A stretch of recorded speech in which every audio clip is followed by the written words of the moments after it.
Buenas tardes a todos, bienvenidos a Casa de América. Les doy especial bienvenida a esta mesa redonda que marca una de las líneas prioritarias de programación, el tema género y mujer. Concretamente hoy, El Salvador es el protagonista. Nuestra mesa redonda, como saben, se titula Mujer e Identidad en El Salvador. Bienvenidos, ponentes y moderadora, y también las autoridades de la Embajada de El Salvador que están aquí hoy con nosotros, todos ustedes también que son nuestro público y que espero pues disfruten, aprendan y formen parte de este acto de hoy con la Casa. El Salvador es un país prioritario para la cooperación española. Esta cooperación se ha materializado en una gran solidaridad con tragedias provocadas por catástrofes naturales, colaboración en la reconstrucción posbélica, la consolidación de la democracia y la normalización de la vida social, así también como el apoyo a procesos de desarrollo local de manera equitativa y sostenible, con un especial énfasis en el enfoque de género. La actividad de esta tarde, como ya he mencionado, está enmarcada en nuestras líneas prioritarias para 2020, en el que buscamos poner de relieve todos aquellos temas que puedan ayudar, contribuir al asunto de enfoque de género. Hoy contamos con la participación de mujeres ejemplares que dentro de su ámbito de actuación trabajan día a día para conseguir que la sociedad salvadoreña y la sociedad en su conjunto sea más justa y más próspera. Por ello, les voy a dejar con su conocimiento, con su manera de transmitir sus ideas en este ámbito, y será Sonia Mejías, nuestra moderadora, quien les va a introducir de una manera más precisa a nuestras ponentes de hoy. Disfruten del acto. Muchísimas gracias. Adiós.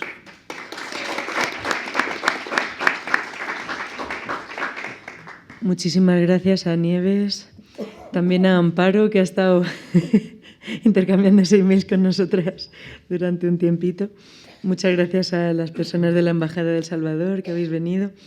Mi nombre es Sonia Mejías, soy compositora, tengo relación con estas mujeres maravillosas gracias a un proyecto que hago con la Cooperación Española desde 2012 en El Salvador y con el cual ya estamos empezando a hacer publicaciones, que es la recuperación de la cultura náhuatl a partir de la música, a partir de la compilación de canciones en náhuatl, en un proyecto en el que Estela es parte y bueno, pues os las presento brevemente para que nos empiecen a contar cosas y que penséis en preguntas, porque la idea es que sea un encuentro como de diálogo también, no solo una charla así.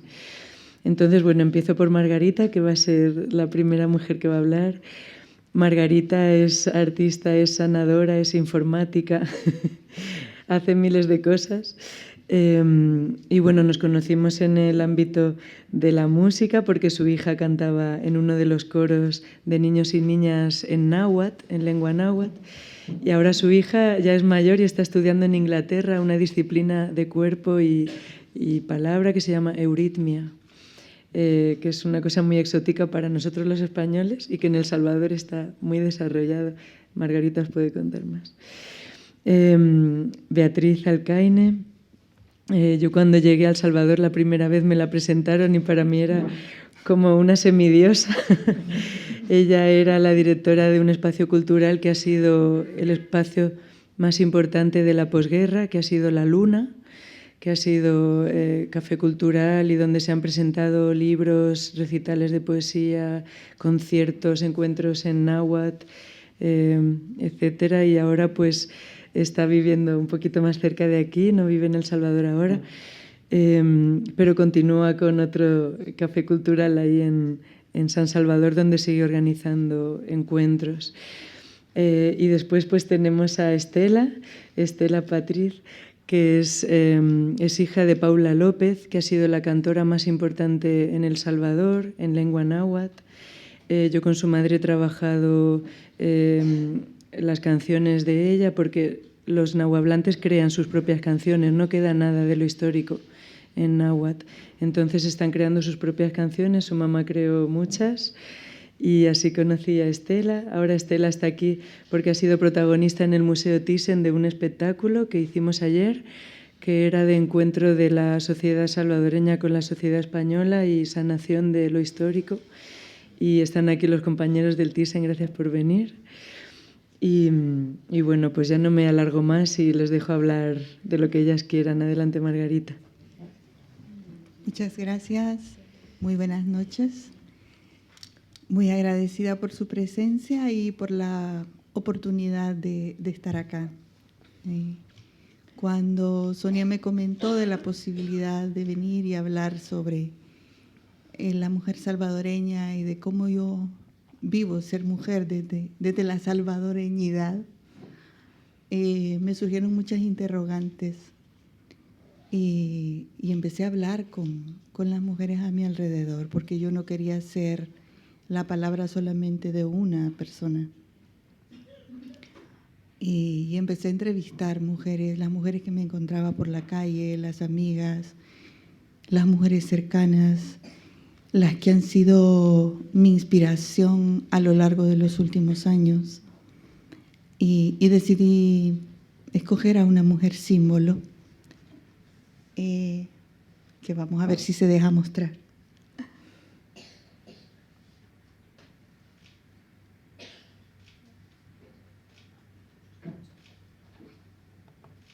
A ver, ella es Vilma. Vilma es una mujer que nunca va a salir en un periódico, que nunca va a aparecer en los medios de comunicación, salvo por una noticia donde haya habido violencia en El Salvador. Vilma es como los miles o millones de mujeres salvadoreñas que han salido del país a buscar la sobrevivencia de sus hijos e hijas y que se rompen la vida día a día trabajando duramente. Vilma es una mujer que para mí representa, ahora lo hablábamos y voy a tomar valor para decirlo de esta manera, Vilma es una mujer que representa a las mujeres cachimbonas de El Salvador. ¿Qué es ser cachimbón? ¿Qué es ser cachimbona? Ser cachimbona es ser resiliente, es tener la capacidad de salir adelante a pesar de cualquier circunstancia, a pesar de que la violencia nos rodee a diario, a pesar de que aunque haya disminuido la cifra de muertos ahora, pues, pero que hayan muertos a diario, mujeres muertas a diario, a pesar de que la comida escasee, a pesar de que caiga la lluvia, a pesar de que nos queme el sol, a pesar de las distancias que hay que caminar, muy a pesar de todas las circunstancias difíciles, Vilma siempre tiene, aunque no se le ve ahí, una sonrisa en el rostro, una actitud positiva y unas ganas de salir adelante en la vida. Y esa es como una de las características identitarias de la mujer salvadoreña que yo he querido recoger, porque me parece que a lo largo de la historia se ha ido como construyendo esa identidad, de dónde surge, y esto es una cuestión una apreciación muy personal, que no nace de una investigación y que quizás me mueva a realizar una investigación desde lo académico.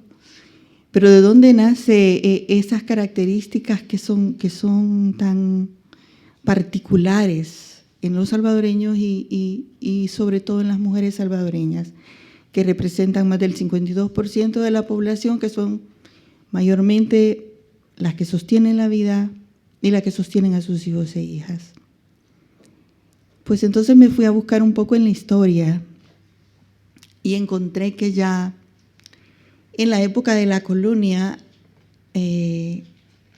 las mujeres que llegaron de España y algunas indígenas que se casaron con españoles se convirtieron ya en encomenderas, que era ser una persona importante en ese momento. Y eran personas que incluso pagaban impuesto a la hacienda, al gobierno de la colonia. Eso para mí fue una sorpresa, porque siempre pensábamos en mujeres que estaban completamente ocultas, que no habían tenido ningún protagonismo en esa época colonial tan convulsa, tan fuerte, tan dolorosa. Y entonces empecé a rastrear y encontré a esas encomenderas y aparecieron después las mujeres que participaron en la independencia muy activamente. Y me salto después a la época de 1932, en la que hubo mujeres indígenas que tuvieron un fuerte protagonismo en el levantamiento indígena de 1932, del cual Estela seguramente hablará más profundamente, y que acabó con la vida de alrededor de 30.000 personas, hombres mayores de 12 años en su mayoría, y que obligó a que fueran las mujeres indígenas de aquel momento las que siguieran sosteniendo la vida del pueblo indígena. Cuando revisé la historia, cuando busqué en la profundidad de mi ser, porque también se combinó con mi ser, encontré que esas características de las mujeres indígenas son las que, a mi parecer, me dan como la fuerza y la capacidad y el empuje y el arranque para ir saliendo adelante como Vilma. Y además, al encontrarme acá en España, me he dado cuenta de que hay tantos rostros que me resultan conocidos, tantos rostros que me evocan a las personas que veo allá, que me ha fascinado como esa fusión de sangre, esa fusión de, no quiero decir razas, pero de pieles, esa fusión de identidades que nos van como construyendo y van armando a las mujeres salvadoreñas que somos ahora.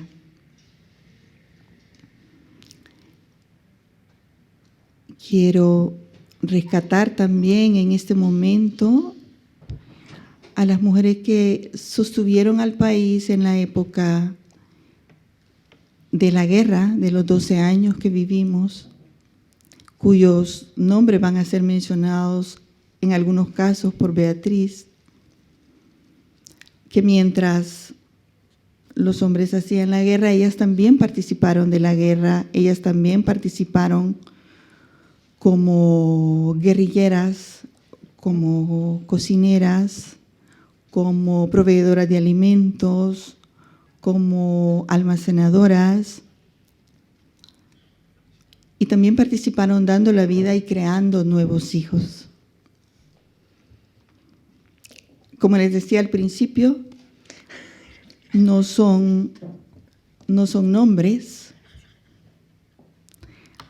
aunque sí puedo mencionar un nombre que para todas nosotras tiene un gran significado y que no se refiere a la época de la guerra, sino que es una mujer que ha estado como presente en todas las épocas de El Salvador y de la que Beatriz va a hablar más en detalle, que es Prudencia Ayala, esa mujer que nos une a todas, de la que va a hablar también Estela, porque los indígenas, la población indígena la reconoce, de la que va a hablar Beatriz, y de la que yo quiero rescatar su aspecto de pitonisa, su aspecto de mujer de adivinación, de mujer que prevé el futuro, y no solo lo prevé como lo que va a pasar, sino que también tiene una visión de construir una sociedad diferente para las mujeres, y es de hecho la primera mujer que se presenta como candidata a presidenta en El Salvador cuando ni siquiera podíamos votar las mujeres, ¿verdad?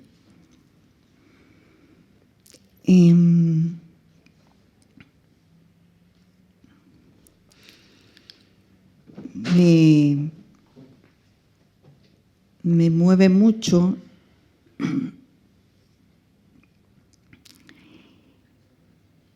recordar y traer presente ya en esta época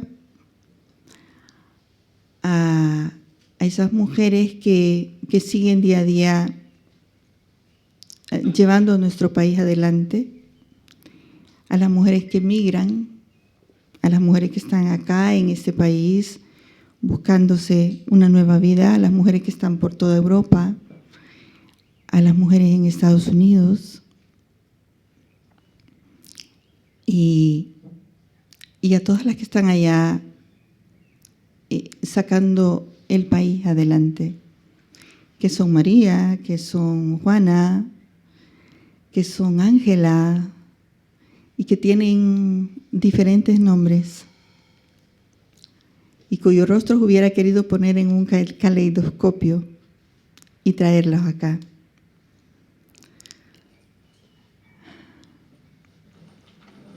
Y bueno, incorporando entonces a una mujer que yo conocí como mítica cuando yo era joven, a una mujer que yo veía como eso, como un mito, como alguien que me parecía entre real y ficticia y que nunca imaginé que iba a estar a su lado en una mesa. Pues presento a Beatriz Alcaine.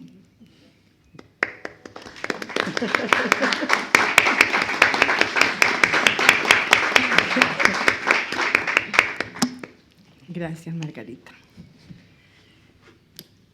Estoy súper nerviosa, emocionada.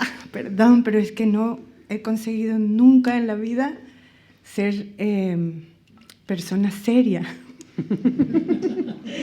Como que no me sale, por más que trato. Estaba tomando notas y diciendo, bueno, estoy aquí, encima me toca en medio, y ya me va a tocar hablar y tengo que tener un discurso. Es como estar cumpliendo un sueño. Perdóname, Beatriz, ¿podéis quitar el sonido a los teléfonos? Porque es muy incómodo estar escuchando cómo mandáis WhatsApps sin atender a la conversación. No es el tuyo. Por favor, no estéis mandando WhatsApps mientras hablan estas mujeres. Si no os interesa, podéis salir fuera. Gracias. Adelante, por favor. Esa es una de las cosas que he aprendido de la Sonia.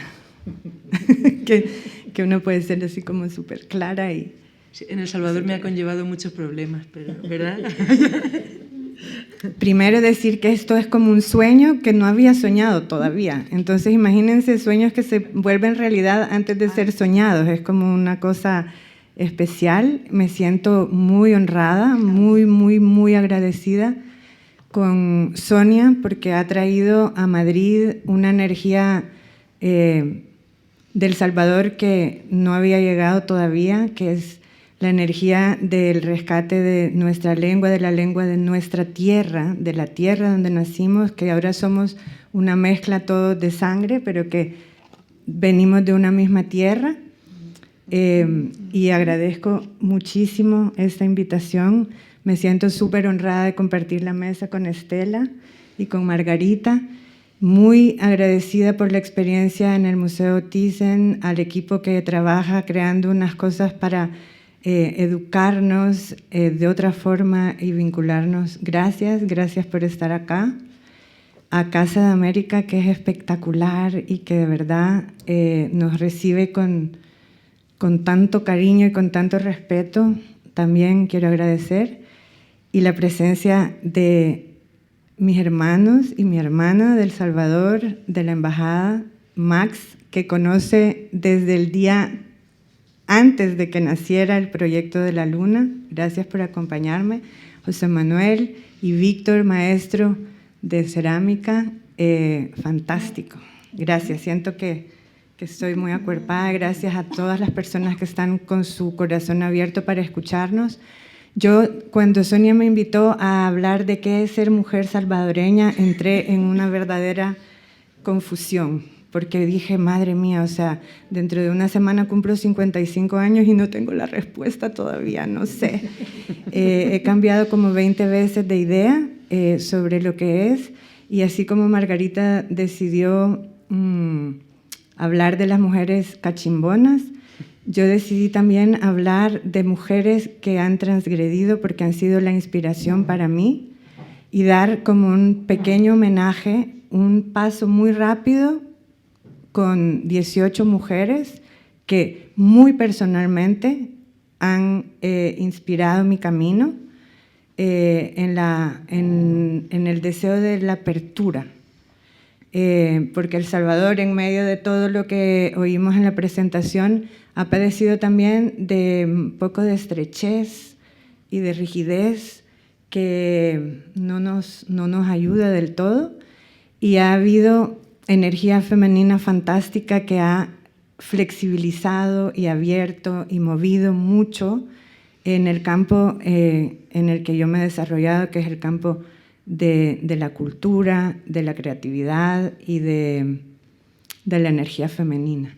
Entonces, voy a hablar, como digo, no desde la visión de ninguna experta, sino desde la visión de una mujer que ama la creatividad, que ama el arte, y rescato entonces a Prudencia Ayala. Sé que no se les van a quedar todos los nombres, pero siento que al materializar también la existencia de estas mujeres acá, va a generarse espacios para que puedan conocer más sobre ellas. Imagínense ustedes una mujer indígena postularse como candidata a la presidencia en los 30, escritora con muchas publicaciones y además pitoniza, la Sibila Santaneca, que publicaba también las cosas que canalizaba y que bajaba a través de su ser sobre el quehacer en El Salvador. Podemos pasar y ir como... Publicaba en un periódico, ¿verdad, Beatriz? Sí, publicaba en un periódico importante de la zona occidental del país. Bueno, María de Barata. También quiero pedir que también si alguien de ustedes quiere también hacer sus pequeñas intervenciones, súper bienvenido. Sí, puedo comentar un poquito. De Prudencia Ayala, Paulino, ¿cómo es su apellido? Espinosa, de la UCA. Espinosa. Paulino Espinosa de la UCA, que es un señor músico muy importante en El Salvador. Me estuvo pidiendo grabar el piano de unos temas que él está haciendo con letras de Prudencia Ayala. O sea que igual, no sé cuándo sacará el disco, no creo que tarde mucho, pero él está haciendo este esfuerzo de recuperar los poemas de Prudencia Ayala a través de la música. Y el Museo también de la Palabra y la Imagen, que es un proyecto impresionante y maravilloso que lleva Carlos Enríquez Consalvi, ha hecho un trabajo de recopilación sobre su vida y obra, que se ha convertido en una exposición itinerante. Creo que fue a Washington, así que puede venir a Madrid. Voy a ir haciendo así mis anuncios de la actividad cultural que ¿Sabes? encuentro. Lo bueno es que esto va a estar en YouTube, entonces luego pueden parar el vídeo y darle para atrás. ¿Cómo se llamaba esta? Prudencia. Prudencia Ayala. María de Barata también siento que tiene que ver mucho con el trabajo que Sonia ha hecho, una mujer también que rompió muchísimo en su época, musicóloga, investigadora del folclore, compositora, y que ligo mucho con el trabajo que Sonia ha estado haciendo en El Salvador de rescate de la lengua a través también de la música.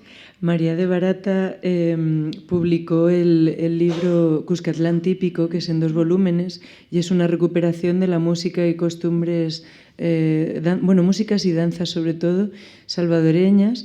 Ella era una mujer rica, como podéis ver en la foto, de ascendencia italiana, y entonces empezó a interesarse porque las personas que trabajaban en su casa, un día los escuchó cantando en náhuatl sus canciones, ¿verdad?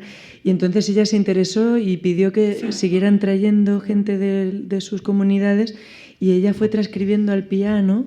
Entonces está transcrito para piano, que es muy curioso, el tambor, el pito, todo, pero al piano. Es muy curioso que puedes tocar con el piano una transcripción de estos instrumentos. Gracias al trabajo que yo estoy haciendo en El Salvador, estoy en contacto con el nieto de María de Barata, con uno de los nietos, José Mario en mi caso, y me ha pasado todas sus partituras, etcétera, y él me dice que soy la continuadora del trabajo de su abuela, y lo que yo estoy haciendo ahora es sobre todo intentar ya plasmarlo en papel, y gracias a la cooperación española pues ya hemos hecho, como os decía, una primera publicación ahora en enero y vamos a tener más de las canciones en náhuatl, en especial de la comunidad de Estela de Santo Domingo de Guzmán y demás. ¿Quieres hablar? Sí. Sí. Maravillosa, Consuelo Suncín, de tu pueblo, de Armenia, y también la siguiente de Armenia. Sí, es conocido, ¿verdad? Pues son dos amigas de las que voy a hablar ahorita. Consuelo Suncín, que fue luego la condesa de Saint-Exupéry, una mujer que nació en un pueblo pequeñito, hermoso. Aquí tenemos a... Originalmente se llamaba Guaymoco. Guaymoco. El lugar de las ranas. Exacto, qué lindo. Vea, esto es lo que me encanta y empieza a hacer esto un diálogo hermoso. Es una mujer para mí completamente inspiradora y transgresora porque era hija de un militar, salió a los 19 años del pueblo para San Francisco porque tenía asma, una enfermedad muy difícil de manejar en el clima en el que vivía. Se casó varias veces, se divorció con hombres importantes de las letras y terminó en París viviendo su relación bastante larga, como de 13 años, con Saint-Exupéry. Y después, 20 años después de su muerte, encontraron el manuscrito de un libro que son las Memorias de la Rosa, porque ella inspiró a la Rosa del Principito, en el que cuenta esta relación tormentosa con Saint-Exupéry. Carmen Brannon, Claudia Lars, que para mi gusto la hemos como metido en una caja, pero era una mujer de una inmensa libertad y de un pensamiento avanzadísimo y de una capacidad creativa increíble. También de Armenia, de este mismo pueblo. Fue a vivir en una época a Estados Unidos, daba clases de inglés, pero la segunda vez que fue a vivir a Estados Unidos empacaba melocotones, o sea que viniendo del lugar donde ella venía, esto no era convencional en absoluto, y tiene una obra poética preciosa que pueden también disfrutar. Cuentan que tuvo una relación muy rica con Salarrué, que es otro personaje fantástico de ese país diminuto del que venimos, y que el día que inauguraron la Sala Nacional de Exposiciones, que lleva por nombre ahora Salarrué, ella se chuloneó, como decimos en El Salvador, se despojó de su ropa y se metió a una fuente que había en el Parque Cuscatlán. Entonces, también una mujer con una gran libertad. Julia Díaz, patrona de la pintura en El Salvador, una mujer que abrió el espacio para los pintores y que se convirtió, a mi gusto, como en la primera gestora, porque no solo se reunían los pintores, sino que todo el movimiento cultural se reunía en el espacio, en Galería Forma, que ahora sigue de alguna manera, ya no con el mismo nombre y la misma forma. Está la colección, pasó por miles de historias del patronato y de qué hacer con su obra, pero su obra también pues es muy, muy sentida, muy impresionante, con mucha técnica, y quiero darle también el lugar a ella.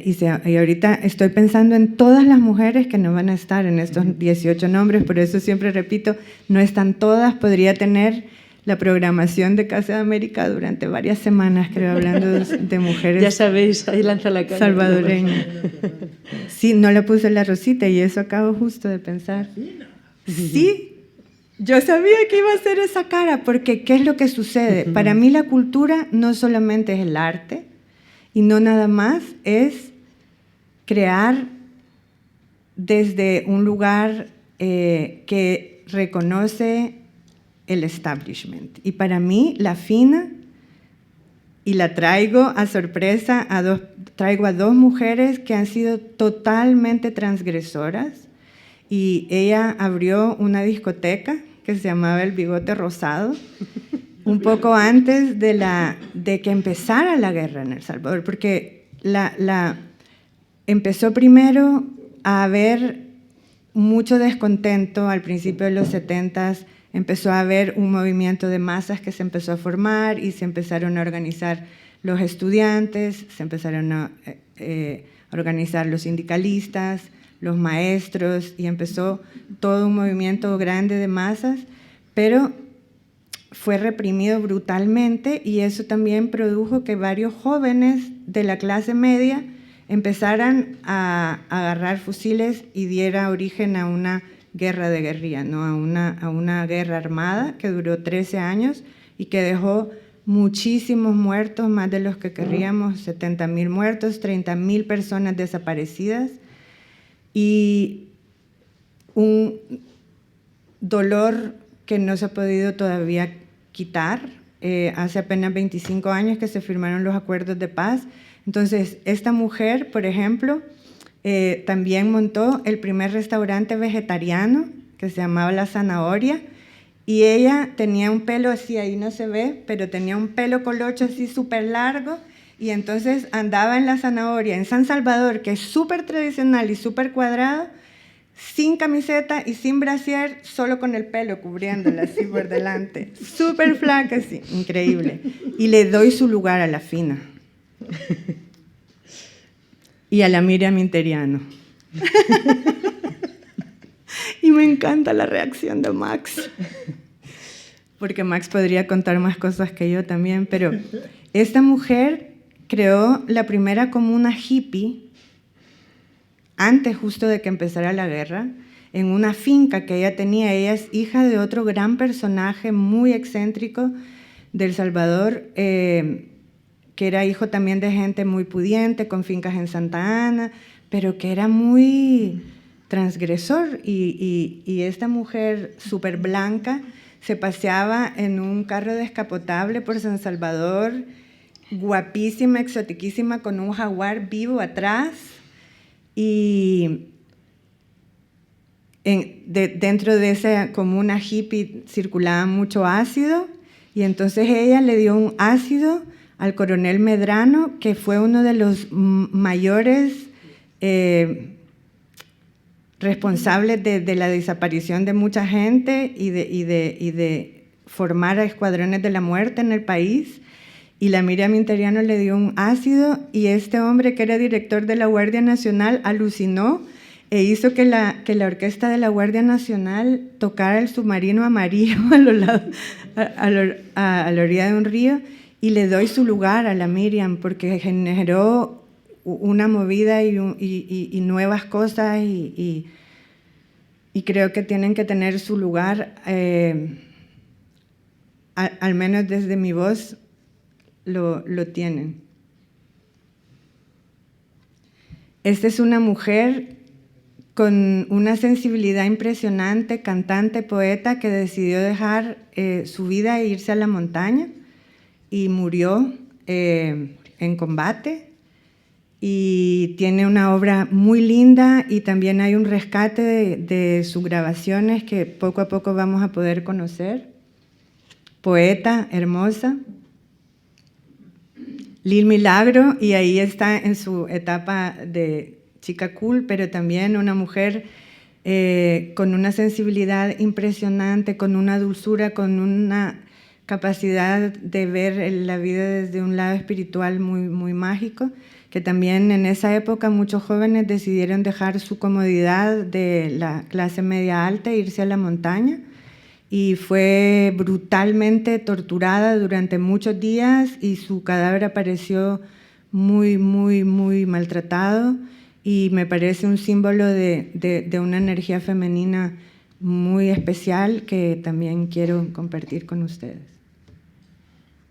Ella no es salvadoreña, pero yo me pregunto qué es ser salvadoreño a estas alturas. Creo que somos... 50 años en la patria, yo creo que... Exacto. Ella es una francesa judía absolutamente alucinante, que llegó muy joven a San Salvador, se casó con un salvadoreño, fotógrafo, dentista, y ella, justo en el momento en que se estaba abriendo ese periodo duro de la guerra, ella creó otro espacio importantísimo para la cultura que se llamó Galería Laberinto, en donde se presentó no solo arte visual y arte plástica, sino performance y teatro de pequeño formato, y que se convirtió en un refugio de verdad para poder hablar, porque en aquella época, si vos oías una canción de Silvio Rodríguez, te mataban. O sea, si vos oías a Mercedes Sosa, podías desaparecer. Entonces había muy pocos espacios donde poder también trabajar y compartir,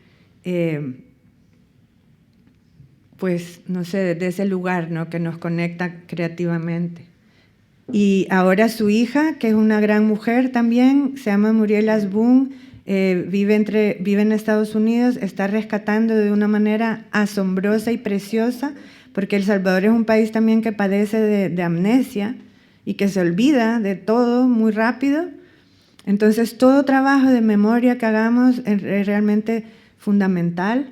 Entonces, su hija está haciendo un proyecto muy lindo de rescate del trabajo de Janine, de la obra. Ella tiene una colección impresionante y una casa en el lago que se va a poner a disposición también de la comunidad artística. Ella no viene del mundo del arte, pero es una mujer que a mí me inspira y a la que admiro y que me parece asombrosa. Ella viene del mundo de la medicina. Vos querías hablar de ella. No he dejado hablar. Habla. Has cogido el carrete y ya. Perdón. Bueno, yo sí conozco un poco de la doctora María Isabel porque compartieron el estudio con mi mamá cuando eran jovencitas, estudiaron en el mismo instituto y mi mamá siempre hablaba de ella con mucho respeto y con mucha devoción, porque decía María Isabel era una estudiante brillantísima. María Isabel era una mujer tan dedicada, tan impecable desde jovencita y lo sigue siendo y ha producido tanto trabajo a nivel de la salud pública, ha recibido tantos premios, tantos doctorados, honoris causa, creo que tiene 9 o 10, ¿verdad? Eso era lo que yo quería mencionar. ¿Querés vos? Yo creo que es importante resaltar en ella que es una mujer que está viva, que tiene 96 años. Y sigue trabajando. Que tiene... Usted tiene más... ¿No? No funciona el Que micrófono. tiene 96 Así sí que funciona. Sí, sí funciona. Funciona para el Es vídeo. para grabar. pero no se escucha nada. Pero ellos sí escuchan. Sí, a ti sí. Ok. Sí, te escucho. Que tiene 96 años de edad y que a estas alturas de la vida todavía sigue en plena producción y trabajando. Ha sido funcionaria de gobierno hasta el último periodo y sigue activa. O sea, hace un par de años la tuvimos acá, le fue incorporada como miembro de mérito del Real Colegio de Medicina de España y fue interesante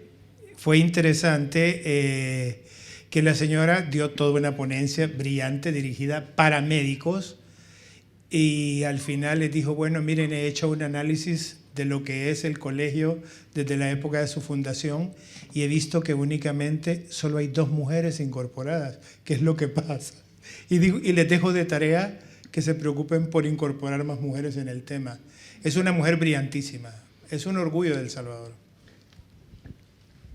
Yo quería mencionar, porque he tenido la oportunidad de estar en sus cumpleaños, y es una mujer alegre y que aún con esa edad ella se mueve y se pone a bailar de una manera brillante.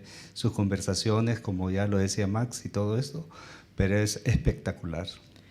E igual que esta mujer a la que admiro mucho, Rita Levi Montalcini, no necesitó casarse ni tener hijos y ha dedicado, y eso en El Salvador es ser transgresora. Así que todo mi respeto para la doctora. Morena Herrera participó durante los años de guerra en una de las organizaciones más interesantes del FMLN, la Resistencia Nacional, de la que formaba parte también Roque Dalton, este poeta al que seguimos todavía venerando mucho, cada vez más, creo, y de un mundo muy, muy machista, ¿no? Porque aún las organizaciones revolucionarias eran tremendamente machistas. Hubo mucha participación de las mujeres en todas las organizaciones, en los frentes de guerra, en la guerrilla urbana. Y cuando se firmaron los acuerdos de paz, Morena inició un trabajo impresionante para las mujeres, por los derechos humanos de las mujeres y el movimiento feminista. Y te paso la palabra.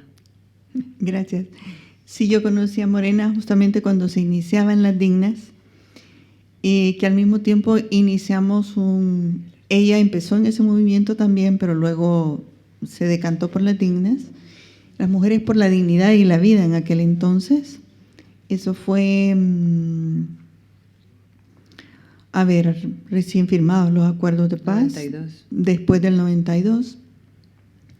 Y en ese entonces formamos también un espacio de mujeres que en El Salvador era transgresor también, porque se llamaba el Círculo Teológico Feminista, y estaba formado por mujeres de diferentes denominaciones cristianas, pentecostales, bautistas, católicas, evangélicas progresistas, y nos reuníamos todas para hacer una relectura feminista de la Biblia. Eso era una cosa muy novedosa en aquel momento, y lo seguiría haciendo ahora si lo siguiéramos haciendo. Nos tenemos que apurar. Para el momento, para lo que era aquel momento y para lo que sigue ese momento. Pasemos.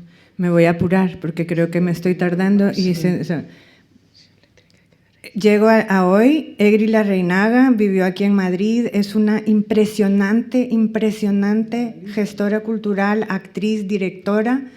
Dirige un grupo de mujeres actrices que se llama Azoro, y ha creado, ¿también pasa? Un trabajo Marcela Zamora, documentalista, con un trabajo muy, muy impresionante de también revisión de la época de la guerra, pero también de la situación actual de los socorristas y de temas de mucha actualidad. Y vinculado a EGLI, estas mujeres increíbles que forman este grupo que ha estado también acá en Madrid, se llama La Cachada, han estado aquí en Casa América, es cierto. Y también el documental que ha hecho una mujer española preciosa que se llama Marlene Viñallo, que es Cachada el documental, que si lo pueden ver de verdad van a ver la preciosidad tanto de cómo se hace un documental con un cuidado y con una exquisitez, y la vida y el trabajo de Egli y de ellas. Y por último, admiro muchísimo el trabajo de esta mujer, Padiush. Estela es la activista de rescate de náhuatl más joven, pero con más entusiasmo, y le paso la palabra. Padiush.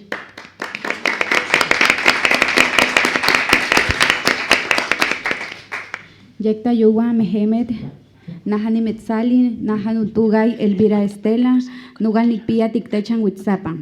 Buenas noches a todos.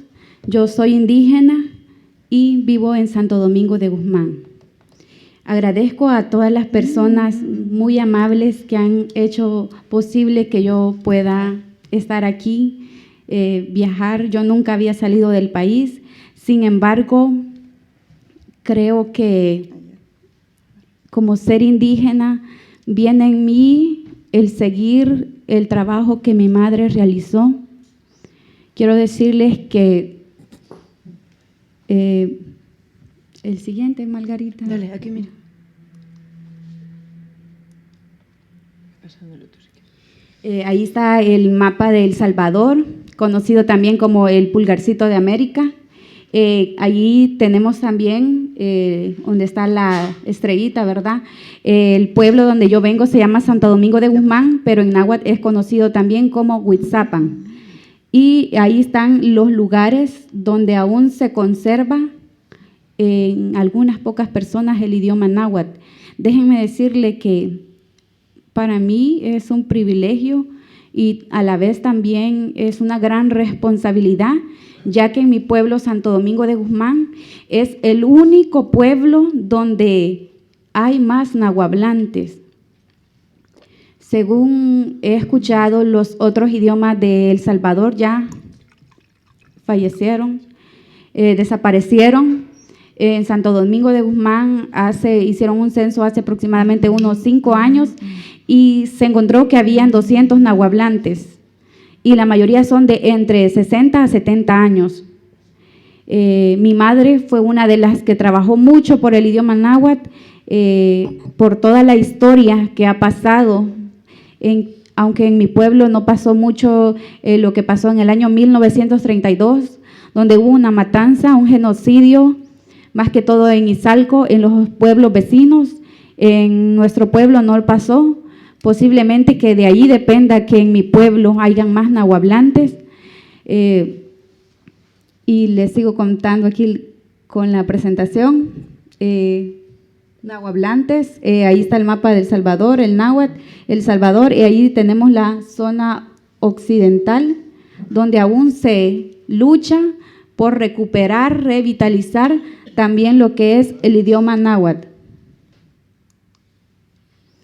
Y luego aquí sí, que yo creo que nadie de ustedes conoce las abuelitas de mi pueblo, las abuelitas, las verdaderamente indígenas que han luchado. Quiero decirle que una pregunta, ¿qué han hecho las mujeres indígenas en todos estos años de historia?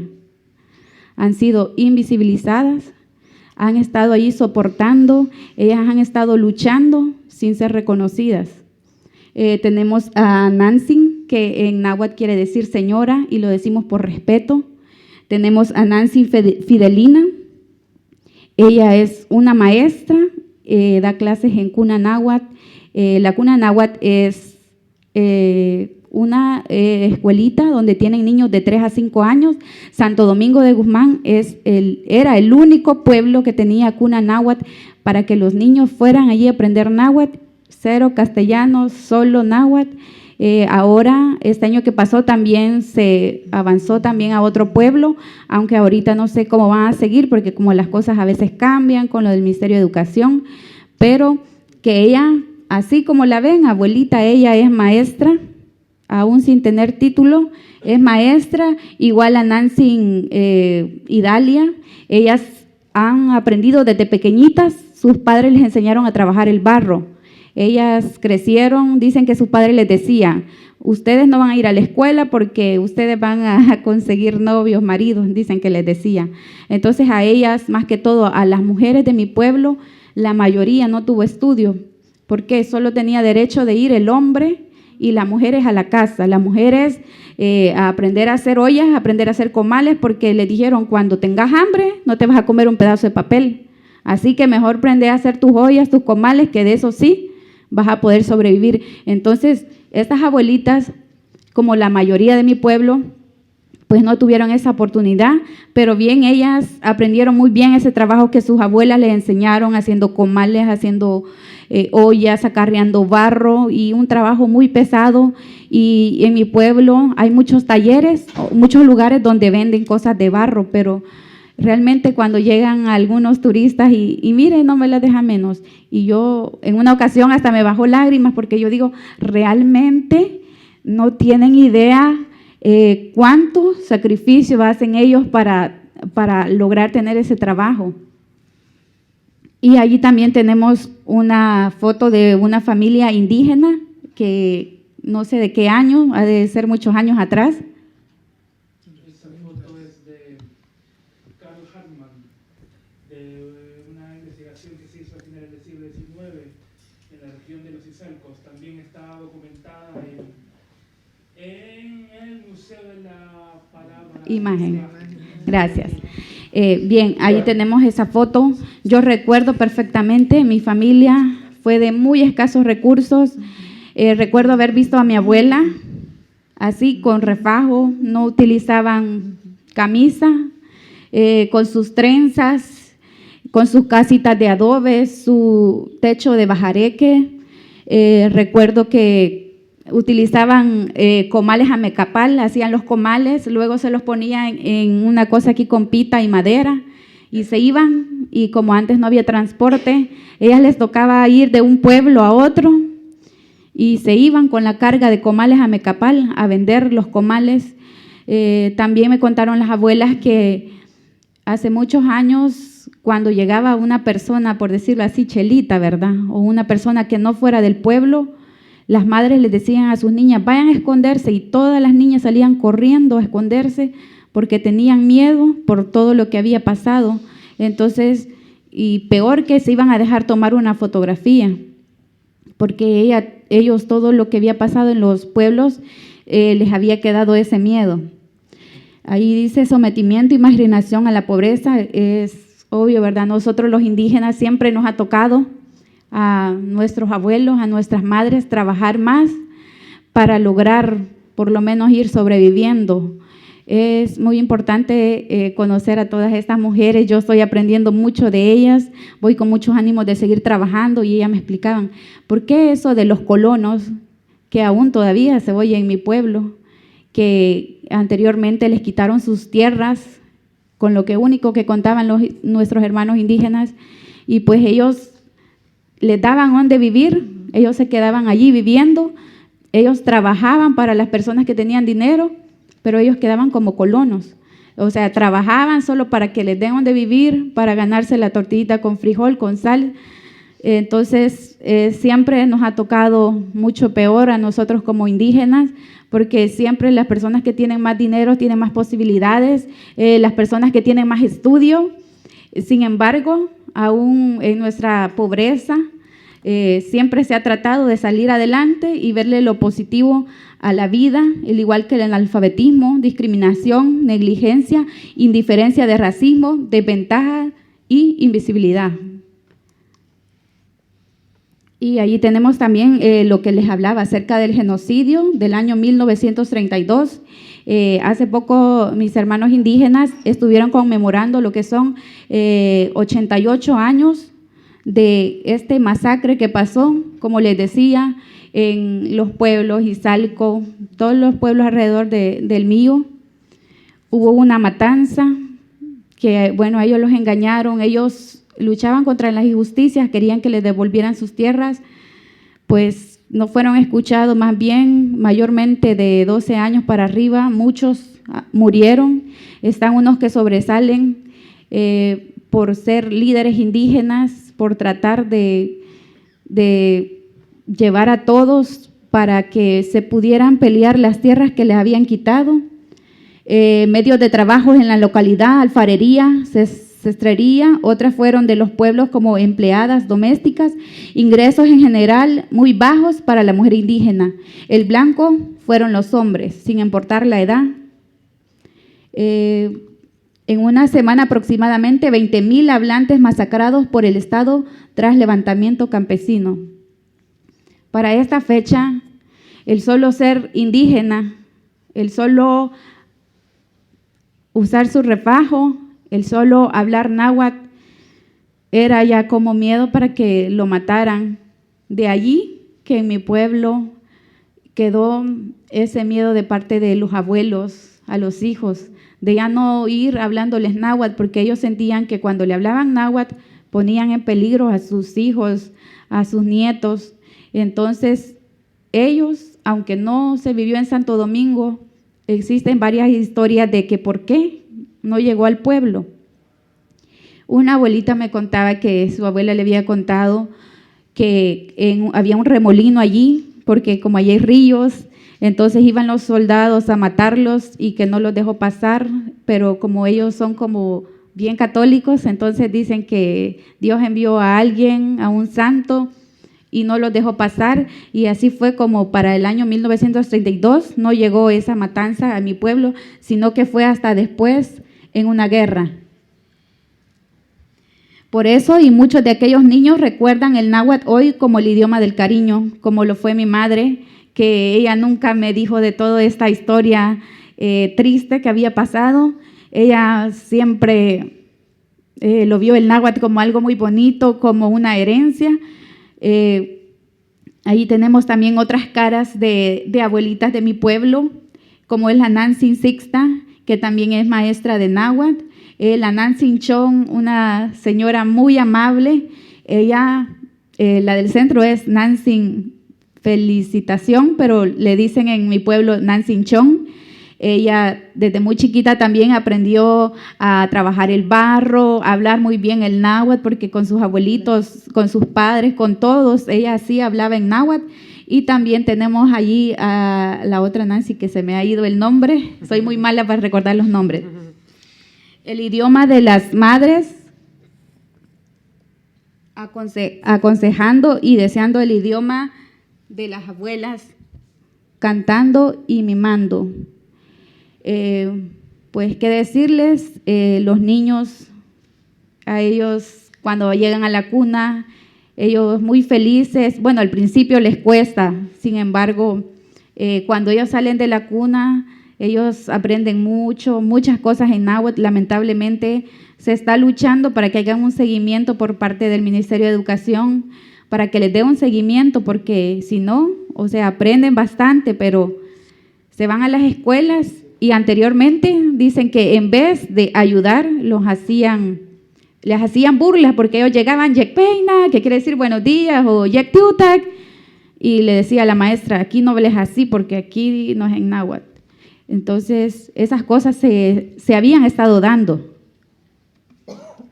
Yo tuve la oportunidad esos 2 años de trabajar en la escuela, aún sin ser maestra, sin tener título, sino que a mí me encanta trabajar con los niños, me encanta el idioma, me encanta la música, aún sin tener estudio. He estado allí poniendo mi granito de arena. Allí también tenemos las claves para la vitalidad de un idioma, según la UNESCO. Las mujeres fueron responsables del primer punto. Como ustedes pueden ver, el porcentaje mayor es de 40 puntos, según todo el trabajo que se ha estado realizando con más que todo las abuelas, las madres, las mujeres, como dice allí, se ha llegado a 20 puntos. Eso quiere decir que, pues, vamos un poquito avanzando, ¿verdad? Sin embargo, años atrás, nuestro idioma o mi idioma, el náhuatl, estaba en peligro de extinción, pero ahora vamos parándonos un poquito mejor, tratando de enseñarles. Yo tengo una niña de 7 años y pues, ¿qué? Si salgo afuera a enseñarle a otros niños, ¿por qué no a mi niña, verdad? Yo la estoy empapando mucho, ella conoce muy bien a su abuela, que fue cantante, escritora, y pues se siente muy feliz, y cuando ella es necesario hablar en náhuatl, cuando le invitan, ella lo hace con mucho cariño y se siente feliz de eso. Ahí tenemos a la abuela Fidelina, igual con su nieto. Quiero decirles que en mi pueblo, donde hay más nahuablantes, donde es la cuna del náhuatl, hay muchas personas que no aceptan ser indígenas, que ven el idioma como algo, como locura, como algo que ya pasó, como algo que no vale la pena.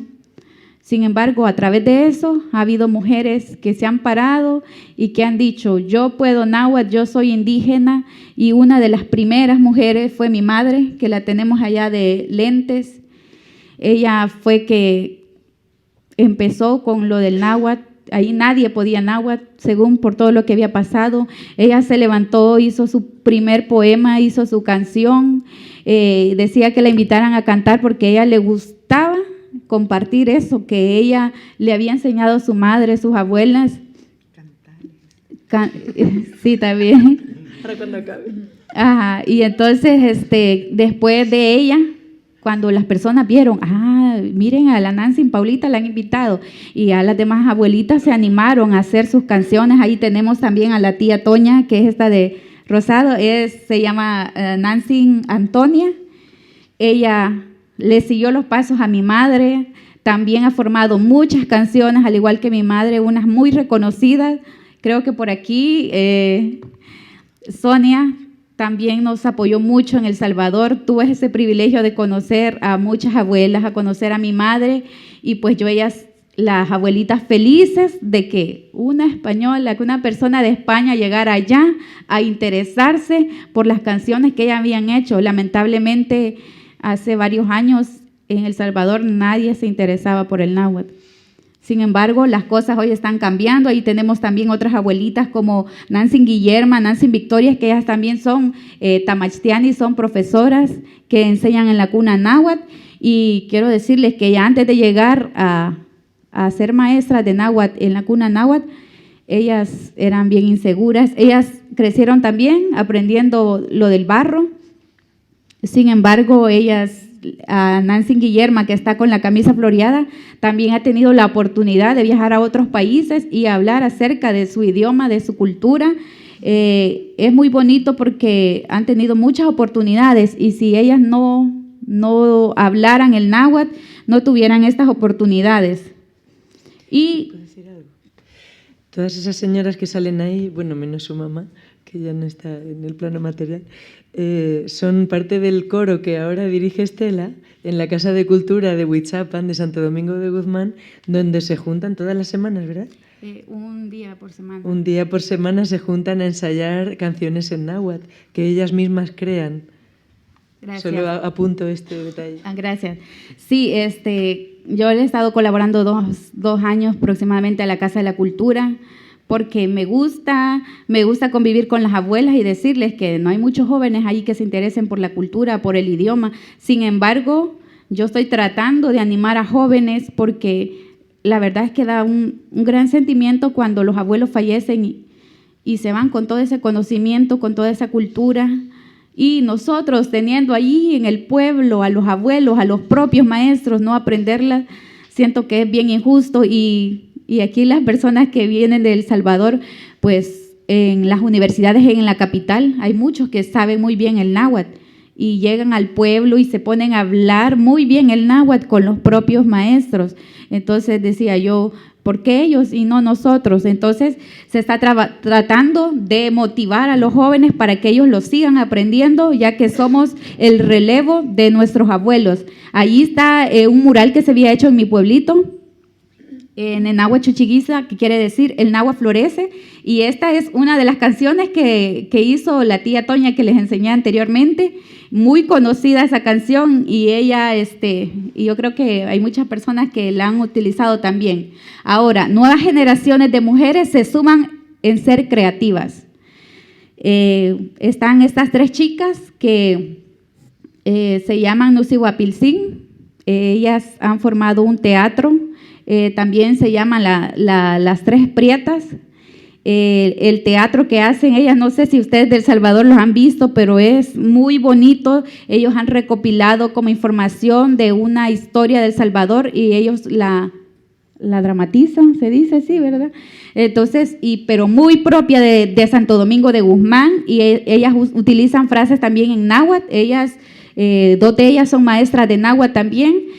Muy bonito. Entonces empezamos a ver a jóvenes, ¿verdad? Que es muy necesario verlas ellas en el frente, ya que los abuelitos, pues ellos ya no pueden seguir muchos años. Nuestros recursos emocionales: compromiso, entusiasmo, identificación, cariño, respeto, admiración, cuidado, tiempo, constancia, cercanía, confianza, ingenio, habilidades, interdisciplinaridad. Todo eso es que nosotros mismos de Santo Domingo de Guzmán tenemos allí, ¿verdad?, con los abuelitos. Tenemos la oportunidad de ser la generación que supo reaccionar.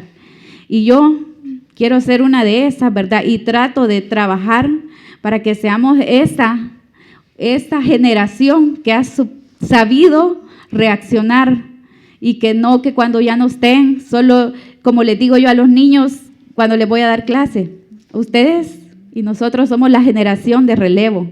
Y me gustó mucho que ya al final de la clase, ya cuando iba a terminar las clases, le di, ¿y ustedes por qué aprenden náhuatl? y me dijeron varios, porque nosotros somos la generación de relevo, qué bonito.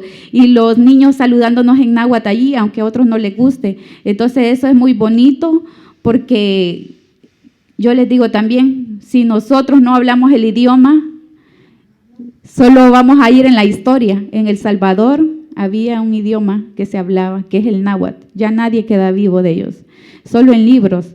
Por eso es muy importante que nosotros lo hablemos. Alejandra García, que también era una tamashtiani náhuatl, dice, no cambiaría de ser mujer indígena ni la alfarería. Esto nos permite estar iguales al frente de nuestros hijos, nuestros hogares y nuestro trabajo. Las abuelas que trabajan el barro lo hacen ahí en su casa.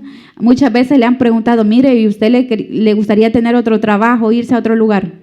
No, porque en mi casa yo trabajo el barro, yo cuido a mis hijos, cuido todo lo necesario ahí en la casa sin tener que salir.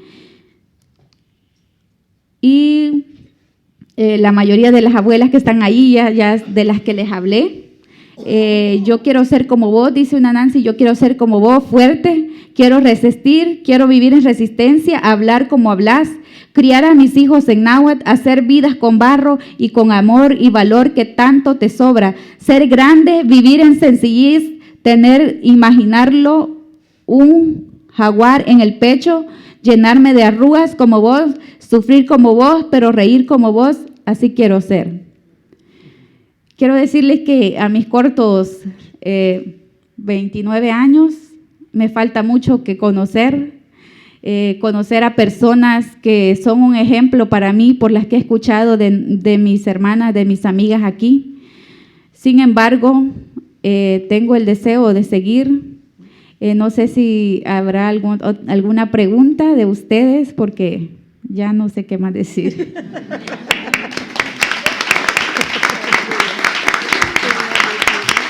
Padiush.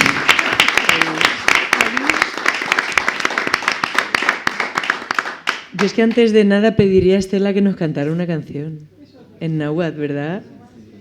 Ya antes de cualquier pregunta. Así que la que tú quieras. ¿Cuál canción? ¿Cuál quieres? ¿Quieres Ansemés, que es la más bonita? Es muy triste. Una alegre, ¿vale? ¿Quieres una alegre? Sí. Nena Chichiguisa, la que estaba ahí. Te ayudamos. ¿Quieres poner la letra que estaba antes y así nos ayuda el público? Sí, a ver. A ver. Ay, Margarita te puede ayudar, yo creo. Ahí me está ayudando Margarita. Sí, Margarita yo creo que te puede ayudar. Si no le doy aquí. ¿Verdad? Quiere retroceder. Sí. Le doy Pues entonces dale tú. Le voy a Dele, una por una, retrocede una. No me... Nena Chichiguisa, la canción que... Esta canción es de las primeras, canción que hizo la Nancy Antonia, que fue motivada por mi madre. Ahí en la canción dice, el náhuatl florece, el náhuatl está vivo, y ella dice, yo digo que los hombres pueden hablar el náhuatl, yo digo que las mujeres pueden hablar el náhuatl, y lo último dice, yo digo que los niños pueden hablar el náhuatl. ¿Vamos? Ahí mete pipipil antes. ¿Quieres que sigamos ese orden? Seguimos ese orden, así lo podéis cantar con nosotras. La K en el náhuatl estándar, que es el que se ha tomado de Santo Domingo de Guzmán, antes de vocal la leemos ga, como G de gato, por si escucháis que lo hacemos así. ¿Vale? Cuando quieras. 1, 2 y 3. Najanina ganeta tagamet, huelita taget sanagua. Najanina ganeta tagamet, huelita taget sanagua. Nenagua chuchiguisa, nenagua chuchiguisa, nenagua chuchiguisa, nenagua chuchiguisa. Najanina gane pipipil, huelitas taget sanagua. Najanina gane pipipil, huelitas taget sanagua. Nenagua chuchiguisa, nenagua chuchiguisa, nenagua chuchiguisa, nenagua chuchiguisa. Najanina de sisiwaket, huelitas taget sanagua. Najanina de sisiwaket, huelitas taget sanagua. Nenagua chuchiguisa, nenagua chuchiguisa, nenagua chuchiguisa, Nena Watsumi Yultuk. Pariush, pariush.